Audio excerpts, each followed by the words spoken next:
Of someone falling off of a bridge by way of a body cast. My man J.A. been doing the hanging off of buildings and shit like that. I think I broke my foot, my arm. I crushed 3 of the vertebrae in my spine, and I broke my hand once. Personally, it's not something that I would ever think of going out there and doing. All I could say is just, you know, don't fall. And it's a good spot. It's definitely the next level of wanting to get your name up. And that's not the level that I'm on.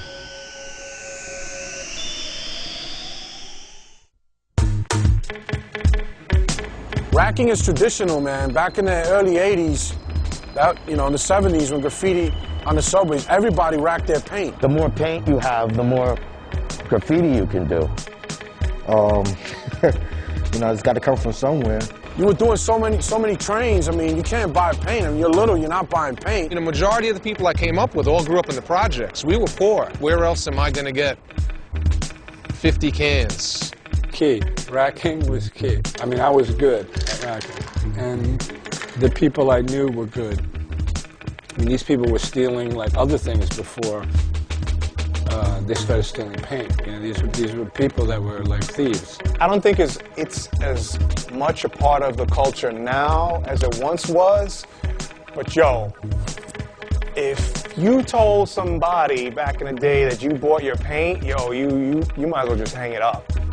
Racking was always a part of the whole culture in the beginning. I've always racked my paint, and that's because it was, hard to come by, and also that's how it was supposed to be done. That's how it was taught to me. Part of the sort of excursion of graffiti writing was about going to obscure places and getting paint. And in the process, you'd be doing your business like to and fro. 100 cans or more, you're doing it. These cats will go, and in one day you get hundreds and hundreds of cans, so much that the car would be like sunk to the floor scraping. There was times we used to do shopping carts. We used to go to Pergamon and Rickles and fill up a shopping cart full of paint and just walk out the garden section. I got my one good crazy racky story. Security guard was there, sort of waiting, and I thought, like, the thing is, I just have to do it cool. I just have to pick up the bag and just walk out. Got through the door, started to walk down the street. The guy's like, excuse me. Excuse me. I turn around, I'm like, yes? He's like, you dropped your wallet. Vanna Squad's full of shit. People that chase around fucking graffiti writers all day. Come on, man, there's real crimes in this city.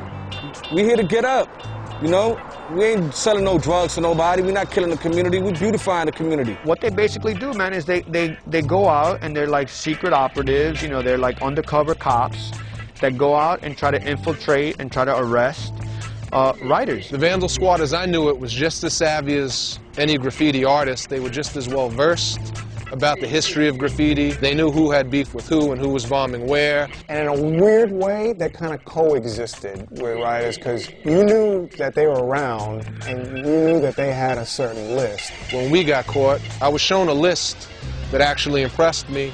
The same people that were at the top of their list would have been at the top of my list. Vandal Squad.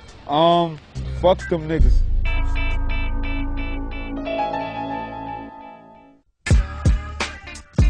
In my opinion, the subways was where it was at. Memories, man. The subways, man. You're talking 70, 79. Riding the subways and watching whole cars ride by. You could sit down on at your home stop and soak up this moving art show. So fun, man. I mean, I miss it. I wish it can come back. Whole city used to mean being up on all the train lines and being like king of them. And I took King of the Fours and I had every car inside, out, panels, throw-ups, went out to the 2s and 5s, the 1s. No matter where you go throughout the city, you're going to see this guy up. Not like a tag or 2 tags, but being up a lot. And not just jump out your car, catch a couple of tags and be out. That's cheating. It's funny how this New York City subway movement did kind of just die. It was a slow death, one car at a time. Clean train movement jumped off in '85. The 4 line was the first line to have the clean trains. And from there on, all the old trains started to be destroyed and dumped in the ocean. Whenever a train was painted, they would immediately take it out of service. So we had to bomb 10 times harder to see our stuff run in service. We had a dream, and it was like attach life support to this thing that we loved so much, and to keep it going. And there was a lot of energy and excitement about painting the last train. It became a personal war between us and the Transit Authority, between us and the Vandal Squad, to try to keep it alive, to try to keep it going. Like throwing rocks at a man with a machine gun. You're not gonna win that battle. Not after 9/11. I think that those actions are easily misconstrued. You know, Code Orange has changed the way we look at a man in a tunnel with a hood over his head and a bag in his hands. They have it in control, they have it in check, and they have the money to keep it clean. And they have the new stainless steel subways. I mean, you do a train, it gets buffed. I mean, the same day it gets clean. It really doesn't pay to paint trains anymore. You're only painting for the feeling and for the photo. Graffiti is relevant. Just because you don't see the graph on trains, so you don't want to hit it, it's there to be hit, homie. No matter if it's gonna get buffed or not, just for the love of the sport.